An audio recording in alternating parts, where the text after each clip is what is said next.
Stage पर तशरीफ फरमा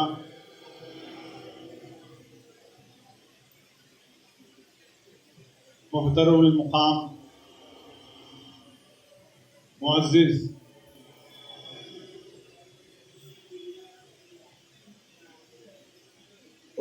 मशाइख़-ए-निज़ाम, उलमाए-किराम, खानवादे हज़रत ज़ियाउल मशाइख़ अलैहि रहमत व रिज़वान, हाज़रीन जलसा, अस्सलामु अलैकुम व रहमतुल्लाहि व बरकातुहू। आज हम सब ज़ियाउल मशाइख़ हज़रत मौलाना अल्लामा सैयद शाह कबूल बादशाह शुतारी कादरी अलैहि रहमत व रिज़वान की महासिन और खूबियाँ बयान करने और उनके लिए उनको खिराज अकीदत पेश करने के लिए जमा है।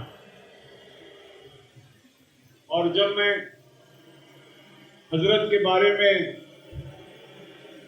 खिराज पेश करने के लिए अपना उन्वान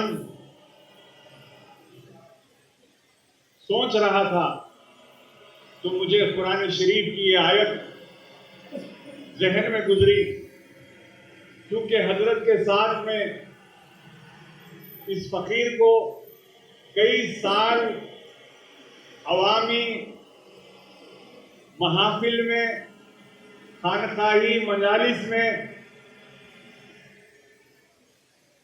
और दीगर तकारीब में साथ रहने का मौका मिला, उनकी सोबत मिली,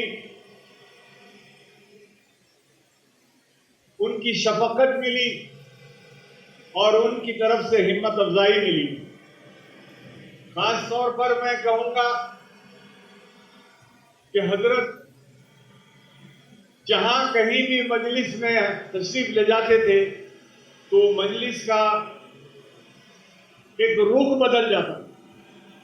और जब मैं ये आयत मुबारक आपके सामने तिलावत करने की शर्फ हासिल किया तो उसमें अल्लाह सुब्हानहू व तआला इरशाद फरमा रहा है कि अल्लाह के वलियों को ना खौफ होता है ना रंज, वो कभी रंजीदा होते हैं। और उसकी जिंदा मिसाल मैंने कई महफिल में देखी, कई जगहों पे देखा। बड़े से बड़े मकाम और मर्तबा रखने वालों के सामने जब कभी कौम मिल्लत की मामले में आवाज उठानी हो या अगर कोई चीज गलत समझ में आ रही हो तो ज़ियाउल मशाइख़ अलैहि रहमान ने न कभी खौफ खाया, बेबाकी के साथ आपने उसको बयान फरमा दिया। बड़े बड़े मजालिस में मैंने देखा। आपके साथ यूनाइटेड मुस्लिम फोरम में मैं भी मेंबर रहा। हजरत नायब सदर की हैसियत से तशरीफ फरमा होते थे और जब आप इरशाद फरमाते थे तो सारी मेंबरान को सिर्फ और सिर्फ खामोश उनको सुनना पड़ता था और कोई उनकी बात से इख्तिलाफ नहीं कर सकता था, क्योंकि वो हक कोई के साथ इरशाद फरमाते थे। किसी का खौफ नहीं, कोई बात में किसी किस्म की झिझक नहीं कि अगर मैं ये कह दूं तो किसी को नाराजगी हो जाएगी। लेकिन मिल्ली मसाइल में आप बेबाकी के साथ इरशाद फरमाया करते थे। उसी तरह मैं मुस्लिम पर्सनल लॉ बोर्ड का मेंबर नहीं, लेकिन मुस्लिम पर्सनल लॉ बोर्ड के कुछ मजलिसों में मुझे भी मदऊ किया गया। वहां पर भी मैंने देखा कि हजरत जो है बेबाकी के साथ इरशाद फरमाया करते थे और बड़े बड़े लोगों को आपने डांटा अगर उनकी बात में गलत नजर आया, किसी किस्म की झिझक नहीं रही। और जहां तक वो उनके तक़वे का ताल्लुक है, जग जाहिर है वो इंतहाई मुत्तकी परहेजगार थे और अल्लाह का सही माने में चलता फिरता अगर वली हमने देखा तो ज़ियाउल मशाइख़ अलैहि रहमान की सूरत में देखा। और हर छोटे बड़े के साथ में उसी मोहब्बत शफकत के साथ पेश आया करते थे। और मैं बल्लागुड़े बंदलगुड़ा कोई बहुत दूर मुकाम पर एक महफिल में मुझे मदऊ किया गया।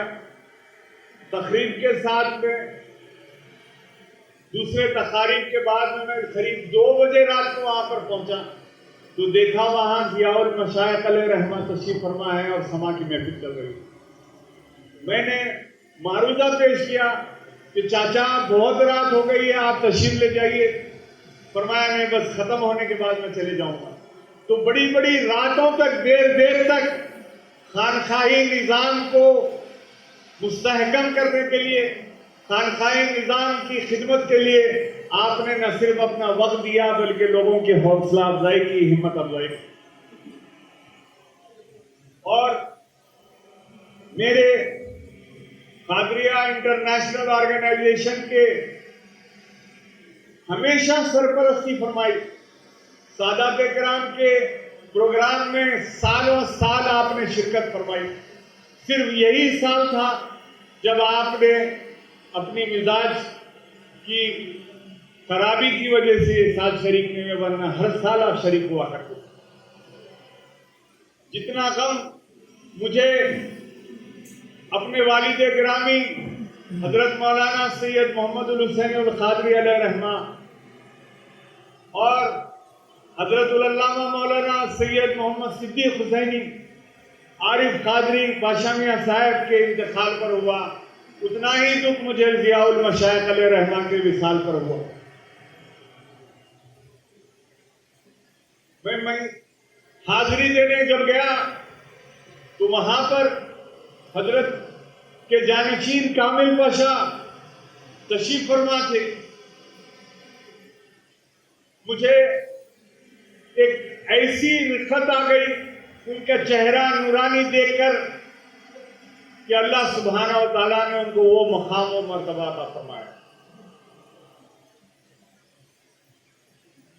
और आज जब हमारी नजरें दक्कन की सरजमीन पर बल्कि हिंदुस्तान के अगर वसी पैमाने पर देखा जाए तो ज़ियाउल मशाइख अलैहिर्रहमत रिज़वान के जैसा कोई अब नजर नहीं आ रहा। वैसा आलिम दीन जो सालों साल अपने खिताबात के जरिए अवामुन्नास में इल्म दीन की खिदमत की और अवामी जलसों के जरिए अवाम को झिझोड़ा, उनको इस्लामी माशरे पर बयान किया, इत्तेहाद के लिए उनके लिए आवाज उठाई। ऐसी शख्सियत मिलना बड़ा मुश्किल है। अब मैं दुआ करता हूँ परवरदिगार आलम से कि हजरत ज़ियाउल मशाइख अलैहिर्रहमत व रिज़वान की दर्जात को अल्लाह सुब्हानहू व तआला बुलंद से बुलंद फरमाए और उनके जानशीन को हकीकी उनका जानशीन परवरदिगार बना दे, ताकि कौम व मिल्लत की खिदमत जारी रहे और ये खानकाही निज़ाम परवरदिगार आलम ता क़यामत जारी रहे, ये औलिया अल्लाह का फैज़ान ता क़यामत जारी रहे।